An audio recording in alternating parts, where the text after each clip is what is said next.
of the Elders of Zion. The Protocols of the Elders of Zion, Russian, or the Protocols of the Meetings of the Learned Elders of Zion is a fabricated anti-Semitic text purporting to describe a Jewish plan for global domination.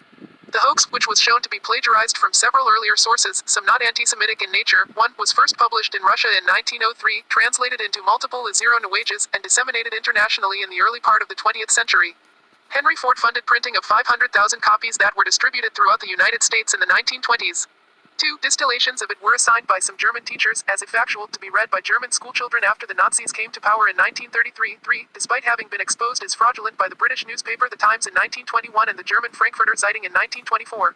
It remains widely available in numerous languages, in print and on the internet, and continues to be presented by neo-fascist, fundamentalist and anti-Semitic groups as a genuine document. The political scientist Stephen Bronner described it as probably the most influential work of anti-Semitism ever written. What the Communist Manifesto is for Marxism, the fictitious Protocols is for anti-Semitism. The Protocols appeared in print in the Russian Empire as early as 1903, published as a series of articles in Znamia, a Black Hundreds newspaper owned by Pavel Khrushchevin.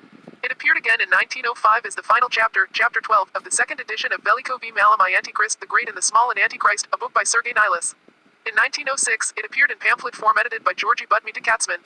These first three, and subsequently more, Russian-language imprints were published and circulated in the Russian Empire during the 1903-06 period as a tool for scapegoating Jews blamed by the monarchists for the defeat in the Russo-Japanese War and the Revolution of 1905. Common to all three texts is the idea that Jews aim for world domination. Since the Protocols are presented as merely a document, the front matter and back matter are needed to explain its alleged origin. The diverse imprints, however, are mutually inconsistent. The general claim is that the document was stolen from a secret Jewish organization. Since the alleged original stolen manuscript does not exist, one is forced to restore a purported original edition. This has been done by the Italian scholar Cesare G. De Michelis in 1998, in a work which was translated into English and published in 2004, where he treats his subject as apocrypha. As the Russian Revolution unfolded, causing white movement-affiliated Russians to flee to the West, this text was carried along and assumed a new purpose. Until then, the Protocols had remained obscure. It now became an instrument for blaming Jews for the Russian Revolution. It became a tool, a political weapon, used against the Bolsheviks who were depicted as overwhelmingly Jewish, allegedly executing the plan embodied in the Protocols. The purpose was to discredit the October Revolution, prevent the West from recognizing the Soviet Union, and bring about the downfall of Vladimir Lenin's regime. The chapter, in the Jewish cemetery in Prague, from Gosha's Biarritz, with its strong anti-Semitic theme containing the alleged rabbinical plot against the European civilization, was translated into Russian as a separate pamphlet in 1872. However, in 1921, Princess Catherine Radziwiłł gave a private lecture in New York in which she claimed that the Protocols were a forgery compiled in 1904-05 by Russian journalists Matvei Golubinsky and Manasevich Manuilov at the direction of Pyotr Rachkovsky, chief of the Russian Secret Service in Paris. In 1944, German writer Konrad Hayden identified Golubinsky as an author of the Protocols. Radziwiłł's account was supported by Russian historian Mikhail Lepekin, who published his findings in November 1999 in the French news weekly L'Express. Lepekin considers the Protocols a part of a scheme to persuade Tsar Nicholas II that the modernization of Russia was really a Jewish plot to control the world. Stephen Eric Bronner writes that groups opposed to progress, parliamentarianism, urbanization, and capitalism, and an active Jewish role in these modern institutions were particularly drawn to the anti-Semitism of the document. Ukrainian scholar Vadim Skirtovsky offers extensive literary, historical, and linguistic analysis of the original text of the Protocols and traces the influences of Fyodor Dostoevsky's prose, in particular, The Grand Inquisitor and The Possessed, on Golubinsky's writings, including the Protocols. Golubinsky's role in the writing of the Protocols is disputed by Michael Hagemeister, Richard Levy and Cesare de Michelis, who each write that the account which involves him is historically unverifiable and to a large extent provably wrong. In his book The Non-Existent Manuscript, Italian scholar Cesare G.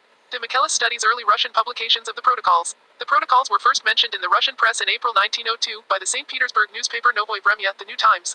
The article was written by famous conservative publicist Mikhail Menshikov as a part of his regular series, Letters to Neighbors, and was titled Plots Against Humanity. The author described his meeting with a lady, Yuliana Glinka, as it is known now, who, after telling him about her mystical revelations, implored him to get familiar with the documents later known as the Protocols, but after reading some excerpts, Menshikov became quite skeptical about their origin and did not publish them. Khrushchevin and Nilus editions. The Protocols were published at the earliest, in serialized form, from August 28 to September 7, OS, 1903, in Znamia, a St. Petersburg daily newspaper, under Pavel Khrushchevin. Khrushchevin had initiated the Kishinev pogrom 4 months earlier. In 1905, Sergei Nilus published the full text of the Protocols in Chapter 12, the final chapter pp. 305-417, of the second edition, or third, according to some sources, of his book, Veliko v Malom I Antichrist, which translates as The Great Within the Small, the Coming of the Antichrist and the Rule of Satan on Earth. He claimed it was the work of the First Zionist Congress, held in 1897 in Basel, Switzerland.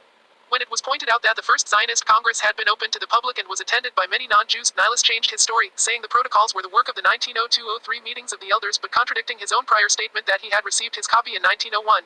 In 1901, I succeeded through an acquaintance of mine, the late court-martial Alexei Nikolaevich Sukhodin of Chernigiv, in getting a manuscript that exposed with unusual perfection and clarity the course and development of the secret Jewish Freemasonic conspiracy, which would bring this wicked world to its inevitable end. The person who gave me this manuscript guaranteed it to be a faithful translation of the original documents that were stolen by a woman from one of the highest and most influential leaders of the Freemasons at a secret meeting somewhere in France, the beloved nest of Freemasonic conspiracy.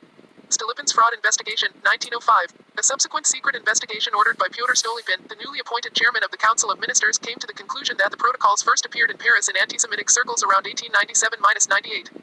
47. When Nicholas II learned of the results of this investigation, he requested the protocols should be confiscated. A good cause cannot be defended by dirty means. 48. Despite the order, or because of the good cause, numerous reprints proliferated. 45. The Protocols in the West. A 1934 edition by the Patriotic Publishing Company of Chicago. In the United States, the protocols are to be understood in the context of the First Red Scare, 1917-20.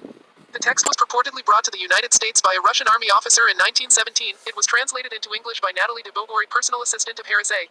Hoden, an officer of the Department of War, in June 1918, 49, and Russian expatriate Boris Bersal soon circulated it in American government circles, specifically diplomatic and military, in typescript form, 50, a copy of which is archived by the Hoover Institute. 51. It also appeared in 1919 in the Public Ledger as a pair of serialized newspaper articles. But all references to Jews were replaced with references to Bolsheviki as an expose by the journalist and subsequently highly respected Columbia University School of Journalism Dean Carl W. Ackerman. 52-51. In 1923, there appeared an anonymously edited pamphlet by the Britons Publishing Society, a successor to the Britons, an entity created and headed by Henry Hamilton Beamish. This imprint was allegedly a translation by Victor E. Marsden, who had died in October 1920. 51. Most versions substantially involve protocols or minutes of a speech given in secret involving Jews who are organized as elders or sages of Zion. 53. And underlies 24 protocols that are supposedly followed by the Jewish people. The protocols has been proven to be a literary forgery and hoax as well as a clear case of plagiarism. 154, 55, 56, 57. English language imprints. On October 27 and 28, 1919, the Philadelphia Public Ledger published excerpts of an English language translation as the Red Bible, deleting all references to the purported Jewish authorship and recasting the document as a Bolshevik manifesto. 58. The author of the articles was the paper's correspondent at the time, Carl W. Ackerman, who later became the head of the journalism department at Columbia University.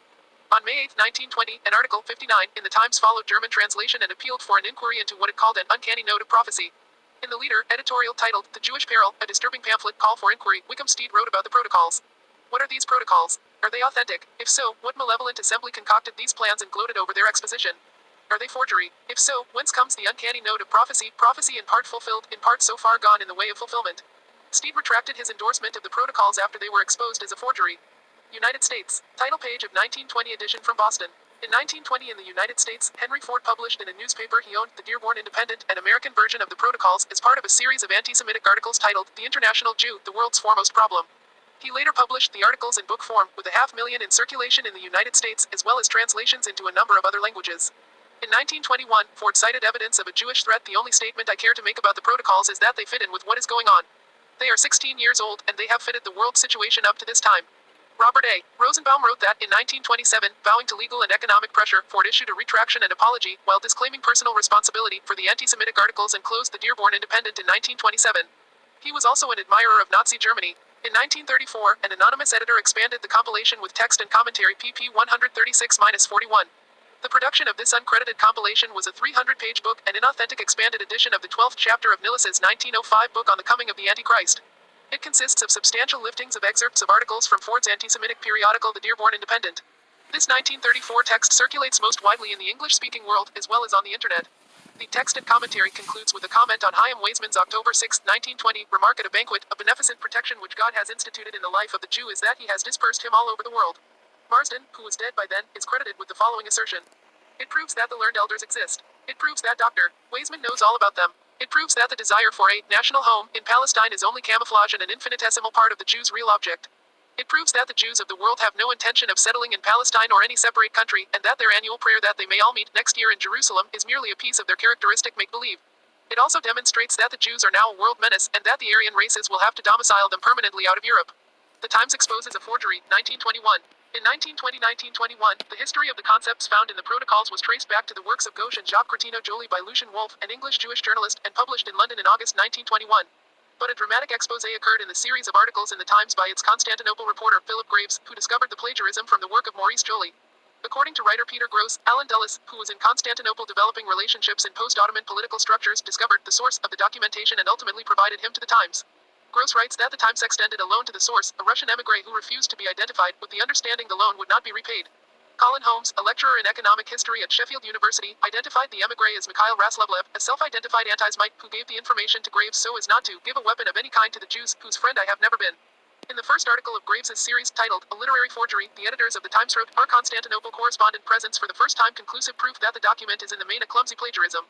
He has forwarded us a copy of the French book from which the plagiarism is made. In the same year, an entire book documenting the hoax was published in the United States by Herman Bernstein. Despite this widespread and extensive debunking, the protocols continued to be regarded as important factual evidence by anti-Semites. Dulles, a successful lawyer and career diplomat, attempted to persuade the U.S. State Department to publicly denounce the forgery, but without success. Switzerland. The Bern Trial, 1934-35. Main article, Bern Trial. The selling of the protocols, edited by German anti-Semite Theodor Fritsch by the National Front during a political manifestation in the casino of Bern on June 13, 1933, led to the Bern Trial in the Amtsgericht District Court of Bern, the capital of Switzerland, on October 23, 1934. The plaintiffs, the Swiss Jewish Association and the Jewish community of Bern, were represented by Hans Mahdi and George Brunschwig, helped by Emil Ras. Working on behalf of the defense was German anti-Semitic propagandist Ulrich Fleischhauer. On May 19, 1935, two defendants, Theodor Fischer and Silvio Schnell, were convicted of violating a Bernese statute prohibiting the distribution of immoral, obscene or brutalizing texts, while three other defendants were acquitted. The court declared the protocols to be forgeries, plagiarisms, and obscene literature. Judge Walter Meyer, a Christian who had not heard of the protocols earlier, said in conclusion, I hope the time will come when nobody will be able to understand how in 1935 nearly a dozen sane and responsible men were able for 2 weeks to mock the intellect of the Bern court discussing the authenticity of the so-called protocols, the very protocols that, harmful as they have been and will be, are nothing but laughable nonsense. Vladimir Burtsev, a Russian emigre, anti-Bolshevik and anti-fascist who exposed numerous Ukraine agents provocateurs in the early 1900s, served as a witness at the Bern trial. In 1938 in Paris he published a book, The Protocols of the Elders of Zion, a proved forgery, based on his testimony. On November 1, 1937, the defendants appealed the verdict to the Obergericht Cantonal Supreme Court of Bern. A panel of 3 judges acquitted them, holding that the protocols, while false, did not violate the statute at issue because they were political publications and not immoral, obscene publications, shunned literature in the strict sense of the law. The presiding judge's opinion stated, though, that the forgery of the protocols was not questionable and expressed regret that the law did not provide adequate protection for Jews from this sort of literature. The court refused to impose the fees of defense of the acquitted defendants to the plaintiffs, and the acquitted Theodor Fischer had to pay 100 Fr to the total state costs of the trial, Fr 28,000, that were eventually paid by the canton of Bern. This decision gave grounds for later allegations that the appeal court confirmed authenticity of the protocols, which is contrary to the facts. The view favorable to the pro-Nazi defendants is reported in an appendix to Leslie Fry's Waters Flowing Eastward. A more scholarly work on the trial is in a 139-page monograph by Urs Luthi. Evidence presented at the trial, which strongly influenced later accounts up to the present, was that the protocols were originally written in French by agents of the Tsarist secret police, the Okrana. However, this version has been questioned by several modern scholar. Michael Hagemeister discovered that the primary witness Alexander Duchela had previously written in support of the blood libel, had received 4,000 Swiss francs for his testimony, and was secretly doubted even by the plaintiffs. Charles Root and Sergei Stepanov concluded that there is no substantial evidence of Okrana involvement and strong circumstantial evidence against it. The Basel trial. A similar trial in Switzerland took place at Basel. The Swiss frontists Alfred Zander and Eduard Ruxiger distributed the protocols edited by the German Gottfried Zerbeek in Switzerland. Jules Dreyfus Brodsky and Marcus Cohen sued them for insult to Jewish honor. At the same time, Chief Rabbi Marcus Ehrenpreis of Stockholm, who also witnessed at the Bern trial, sued Alfred Zander, who contended that Ehrenpreis himself had said that the protocols were authentic, referring to the foreword of the edition of the protocols by the German anti-Semite Theodor Fritsch. On June 5, 1936, these proceedings ended with a settlement. Germany. According to historian Norman Cohn, the assassins of German Jewish politician Walter Rathenau (1867–1922) were convinced that Rathenau was a literal elder of Zion. It seems likely Adolf Hitler first became aware of the protocols after hearing about it from ethnic German white emigres such as Alfred Rosenberg and Max Erwin von Scheubner-Richter.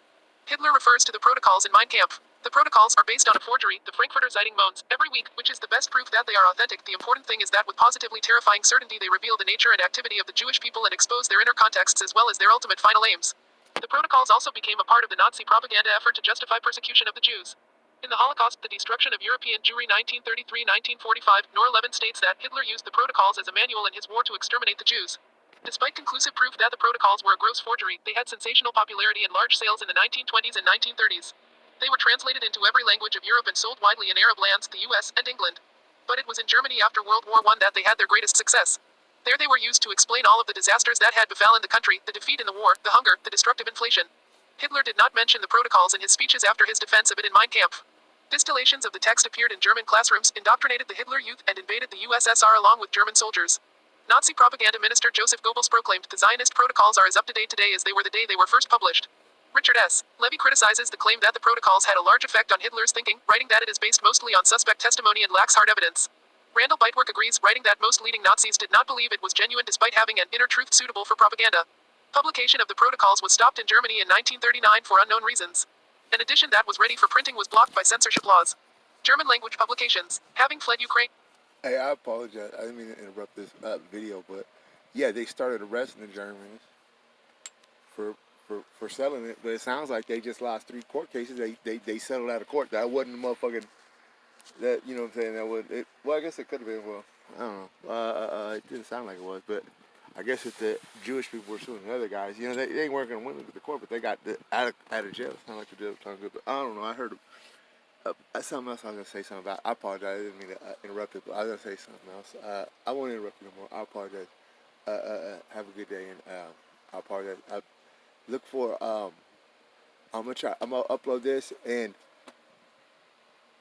it's just, the protocols is just so hard because the pages are so fucking long, and this machine only does 4,000 words at a time, but I should be able to get something done. I don't know, they said there were 12 chapters or something, but it's long. I already got a bunch of them published. I want to do it faster, but there's a whole bunch already online, so you could check it out. All right. In 1918-19, Peter Schabelsky-Bork brought the protocols to Ludwig Müller-Vonhausen, who then published them in German. Under the pseudonym Gottfried Zerbeek, he produced the first and by far the most important German translation. It appeared in January 1920 as a part of a larger anti-Semitic tract dated 1919. After the Times discussed the book respectfully in May 1920, it became a bestseller. The Hohenzollern family helped defray the publication costs, and Kaiser Wilhelm II had portions of the book read out aloud to dinner guests. Alfred Rosenberg's 1923 edition gave a forgery a huge boost. Italy, fascist politician Giovanni Preziosi published the first Italian edition of the Protocols in 1921. The book, however, had little impact until the mid-1930s. The new 1937 edition had a much higher impact, and 3 further editions in the following months sold 60,000 copies total. The 5th edition had an introduction by Julia Zebola, which argued around the issue of forgery, stating, "The problem of the authenticity of this document is secondary and has to be replaced by the much more serious and essential problem of its truthfulness." Post-World War II. See also Contemporary imprints of the Protocols of the Elders of Zion and New World Order Conspiracy Theory, section The Protocols of the Elders of Zion. Middle East. Neither governments nor political leaders in most parts of the world have referred to the Protocols since World War II. The exception to this is the Middle East, where a large number of Arab and Muslim regimes and leaders have endorsed them as authentic, including endorsements from Presidents Gamal Abdel Nasser and Anwar Sadat of Egypt, the elder President Arif of Iraq, King Faisal of Saudi Arabia, and Colonel Muammar al-Gaddafi of Libya. 92-93, a translation made by an Arab Christian appeared in Cairo in 1927 or 1928, this time as a book. The first translation by an Arab Muslim was also published in Cairo, but only in 1951. The 1988 Charter of Hamas, a Palestinian Islamist group, stated that the protocol embodies the plan of the Zionists. The reference was removed in the new covenant issued in 2017. Recent endorsements in the 21st century have been made by the Grand Mufti of Jerusalem, Sheikh Ekrem Said Sabri, the Education Ministry of Saudi Arabia, and a member of the Greek Parliament, Elias Kasidiaris. Contemporary conspiracy theories. See also Conspiracy Theory. The protocols continue to be widely available around the world, particularly on the internet, as well as in print in Japan, the Middle East, Asia, and South America. The Protocols is widely considered influential in the development of other conspiracy theories and reappears repeatedly in contemporary conspiracy literature. Notions derived from the Protocols include claims that the Jews depicted in the Protocols are a cover for the Illuminati, Freemasons, the Priory of Sion, or, in the opinion of David Icke, extra-dimensional entities. In his book And the Truth Shall Set You Free, 1995, Icke asserted that the Protocols are genuine and accurate. The Protocols of the Elders of Zion. The Protocols of the Elders of Zion, Russian, or... let me go back here. I was looking at, okay, yeah, that was it. I mean, I guess I could do, further read. I didn't even see that one. Fuck. Oh, that's just names of books and shit. Okay, good. Yeah, they got you. Oh, yeah. I want to go back to what this lady was saying right here. She was saying that it doesn't matter about fucking the authenticity and the fucking forgery of the fucking matter. That comes second to the fucking truthfulness. What she was talking about truthfulness is how everything is 100 in there. How what the fuck they're explaining, and these motherfucking Jews are flipping out. You know what I'm saying? And it was funny how, you know, the CIA the Jewish motherfuckers who run the CIA and shit, and they do the MK Ultra, they were hiring a bunch of prostitutes and to do all kinds of weird shit. But one of the things they were doing is, you know, instead of prostituting for money, they were telling them, you know, just prostitute, but we want you to get information and try to get this motherfucker talking. We'll get him on some shit. You know, they had them true terms. They were just a bunch of like speedballs or something like that. I don't fucking know. And they fucking get them all high and shit. And I just seen a fucked up video where it's, you know, the CIA was doing that shit. And they got some fucking, just some normal mom, like, you know, lady all fucking high off acid and shit. But they were giving motherfuckers like 50 hits and shit. And, you know, when you don't fucking, it's weird. I don't know. If you do that many hits, People don't even know what the fuck is going on. I was talking to a TV one time. I did fucking like 16 hits when I was like 8 or 9 years old, and I was talking to the fucking the show The Fly. Whatever that motherfucker's name is that plays The Fly and shit. I can't even watch that movie now. It's so nasty. When you know the hair when Jeff Goldblum when he turned into a fly. Anyway, there's a part where it doesn't matter, but he turned into a he turns and he like talks to the TV and stuff, and it does a close up of it. Not a close up, but kind of a close up. But he just takes up the whole TV screen, and I was just the whole night I wasn't really tripping that bad, but just right there, I just thought he was talking to me. Like he didn't leave the screen for like 5 or 10 minutes and shit. And, if you did a lot of it, I'm just saying you might. I guess they try.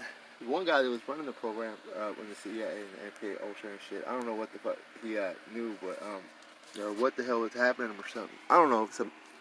Somebody was mad at him, or the CIA. They didn't owe him money, but I don't know. Maybe he got in trouble for fucking. Cause I think that's another thing. Yeah, cause no, that wasn't the one, but it was like in like the '60s or something. It was another one of the prostitutes I think they had. They ripped him off. And I don't know what the fuck. I don't know. I gotta go look at stuff. But he jumped. They say he jumped in a big tall building. I think it was somewhere in California or somewhere. He jumped off a fucking either a 15-story or a fucking 30-story fucking hotel fucking balcony. They say he was high. He did too many hits of acid. I guess they were all doing acid and shit. And well, I just made another a video before this.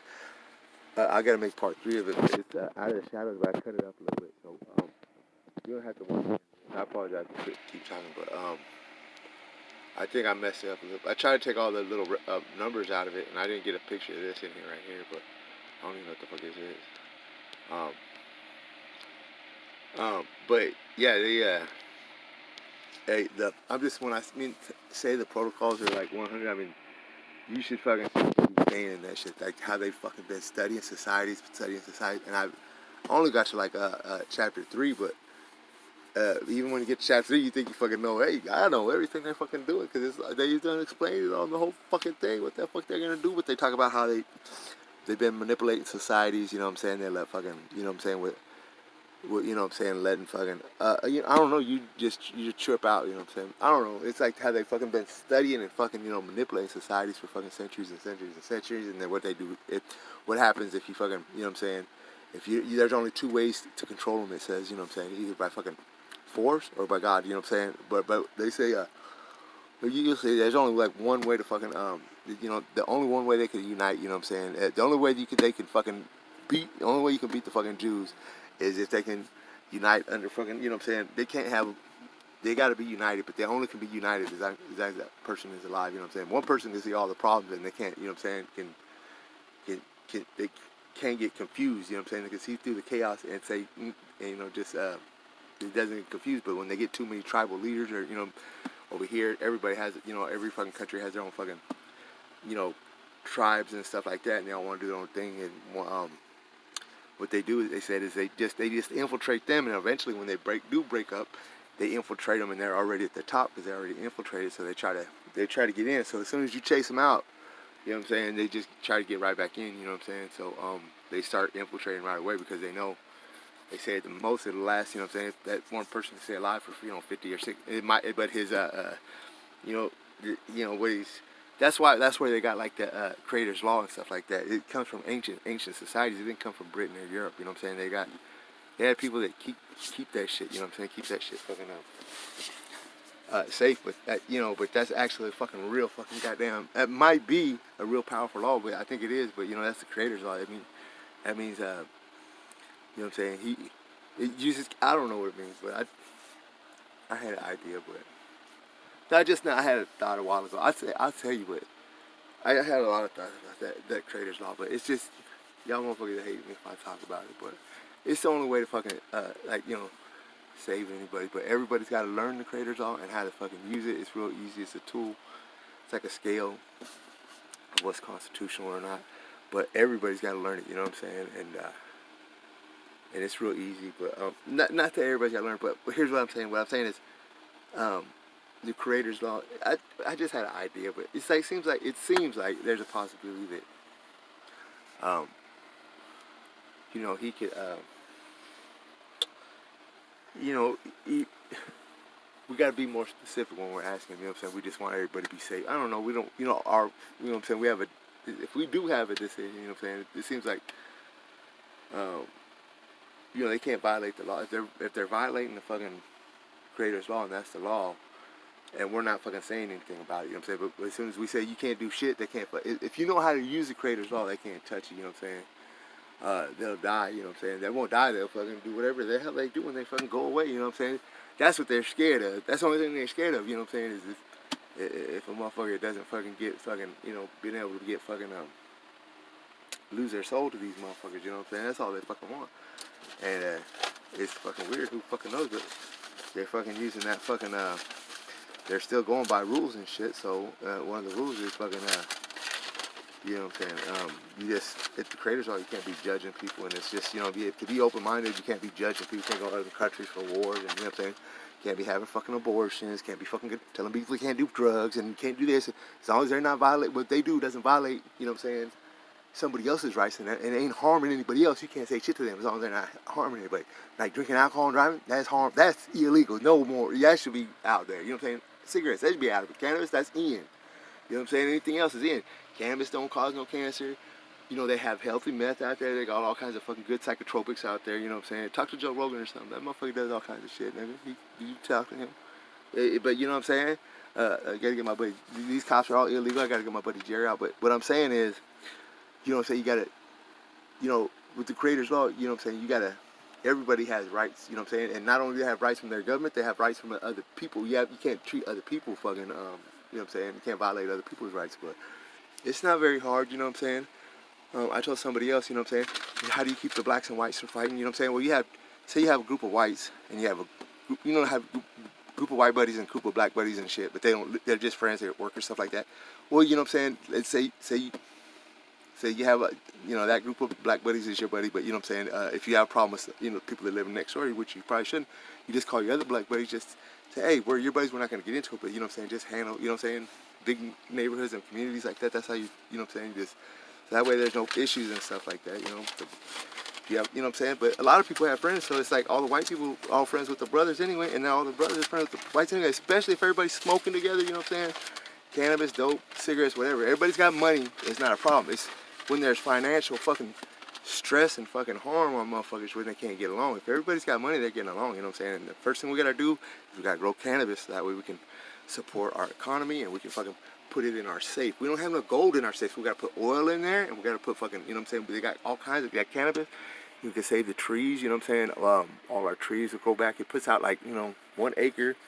Well, 1 acre of cannabis, you have to cut 4.5 acres of trees down to produce as much paper as 1 acre of cannabis. But the cannabis paper is fucking like 10 times better. It makes better fibers.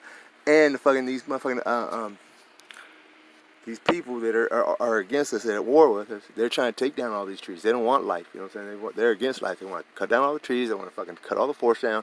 They know what cannabis is, and they know fucking people use cannabis all the time to beat them in wars. And how do they fucking beat them economically in fucking wars? In wartime, they have to fucking grow cannabis. Why? Because it produces everything you need, you know what I'm saying?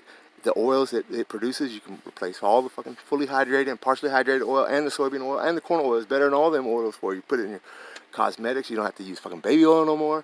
And that's just fucking petroleum oil. You're putting that on your fucking body. You know what I'm saying? You use this cannabis oil, and there's more of it, and then you put it in your safeguard, and you can always, every fucking country, they're banning everything. When they tell a fucking country that's poor as fuck they can't grow cannabis, and they can't support their fucking families, they're keeping them in poverty. You don't see how they're keeping them down. Oh, you can't use the land, you can't grow this, you can't do that, we'll kill you, kid. It's all a fucking game, you know what I'm saying? So easy to fix. Why are you guys being all tyrannical to these poor people? You should just go in there and start fucking helping them and farm, you know what I'm saying? First thing we gotta do is just get every fucking hydroponic farmer or cannabis farmer to come in all the houses and just get like fucking some lights and some hoses, and they can set up like cheap hydroponic systems. And if you could put 10 clones for every person, you know what I'm saying? They say you should have like 10 ounces in the first 6 weeks out of each fucking clone. And if you got 10 plants for fucking, you know, you got 2 kids, that's 20 plants. You got a wife, that's 30 plants. You got that's 40 plants. Or you can make 80 plants. Grow as fast as you can. But we have to fucking, I gotta put a fucking Declaration of Independence in there, fucking tell them they gotta get the fuck out of here. But get the fuck out of the fucking government. But I gotta fucking tell them, hey, I got some people that can help me out. They got everybody, and then around the world too, because these motherfuckers are gonna fucking try to kill motherfuckers. I believe, or me, or anyone. That's another thing. See, I probably won't be around and shit for long. I'll run for president. I'll make you a real fucking goddamn promise. I'll get rid of the fucking Federal Reserve, or I'll fucking, you guys can motherfucking, you know what I'm saying, hold me fully accountable. That's the first thing I'll get rid of. Fuck that motherfucker is out of here. But I want to get rid of it before I even go in office. So, but not office. I don't want to be in office. But you know what I'm saying. You guys do that, and I just be behind you guys. You know what I'm saying. I hide behind you. Don't worry about me. I'll find some. There'll be some little kids. I just go duck behind them. You know what I'm saying. I'll be like this. I don't care. I'll be at the front line. I don't give a fuck. But all we have to do is show everybody about the creators all. Because listen, as soon as I go after that Federal Reserve, I should be dead. Because who's the last two people that went after the Federal Reserve? I believe it was Lincoln and Kennedy. And them niggas is dead. So all I have to do is say, fuck you little bitches. I'm coming after your oil companies. I'm coming after your banks and your bitches and all that land you stole. That's the fucking, that ain't none of your land. You know what I'm saying? That's the people's land. You know how the fuck you take it? You know how much money we have?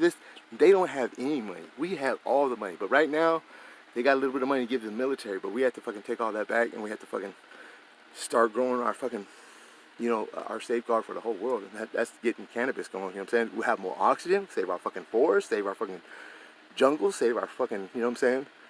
So save our neighbor fucking species, animals and shit. They're killing all them. They're out there fucking hunting. They get a little bit of money. What do they want to do? Go kill an animal? Go kill an elephant? Who knows? But that's violation of the Creator's Law too. You're not supposed to be torturing or killing animals.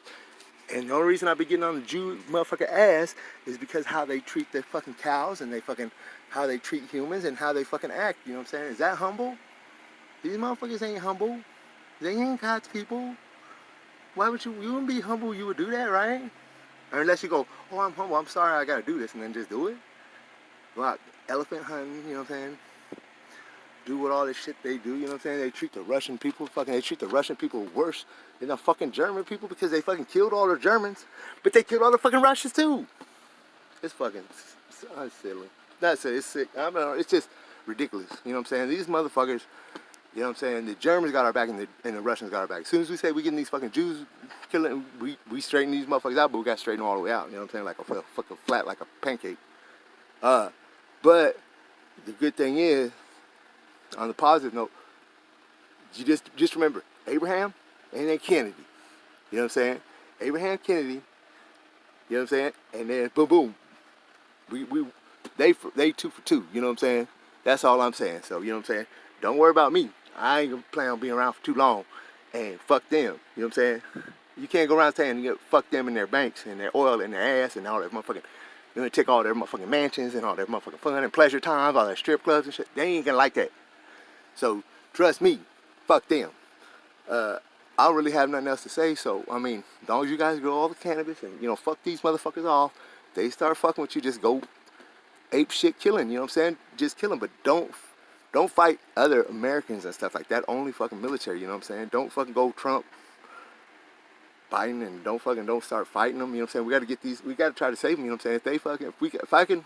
If something can happen, and they have a chance to just step down. You know what I'm saying? We can get their back. You know what I'm saying? That's the only way we can do it. If they're the government stepping down, we got to get their back too. So if we get their back, like half of them will start fucking rolling on the motherfuckers. You know what I'm saying? Roll on each other. You know what I'm saying? Anybody that fucking rolls over, we got their back. You know what I'm saying? But we got to get everybody's back. Everybody's got to be treated fairly if we can. Let them shoot the first shot. So don't not fight back, but let them shoot the first shot. So that way it's clear to the whole world that you guys were just defending yourselves and shit. So I think that's it. And protect all the infrastructure, like the water and shit mainly. And like I was saying for a while ago, there's gonna be a lot of jobs. You know what I'm saying? Not only growing cannabis, but we gotta rewrite every fucking thing in history. You know what I'm saying? There's a lot of fucking writing. Everything's gotta be fixed. You know what I'm saying? And you know what I'm saying? Their shit is just bullshit. You know what I'm saying? They just push fear and money all the time, and insurance and car insurance. Gas insurance, gas tax, this and that. Lie. And that's the main thing. You know what I'm saying? Fuck them. Who gives a shit about all that taxing? Motherfuckers will pay. They don't like to. They don't like getting fucking ripped off, but they can't fucking deal with too much shit. You know what I'm saying? They did fucking all kinds of shit. They've been killing the fucking old people with the pharmaceuticals. They've been killing the old people with the cancer. They've been killing everybody with these vaccines. Polio vaccine didn't get tested from 1929 all the way to 2004 when the mercury never got tested. And they've been treating all the moms that have been complaining about that shit. They've been treating them horrible. They've been crying and fucking dying, and fucking their kids been dying. It's just horrible. So I don't want, you know, we know what all they did, but it can't go no more because now they're saying, fuck you, Corona. So fuck them, Corona. You know what I'm saying? It's the fucking goddamn shit, and they got to get the fuck off the fucking floor. But we got to tell them get on the floor. So once we tell them get on the floor, say get the fuck on the floor, then they get on the floor. Now I'm going to end this video. Sorry about that.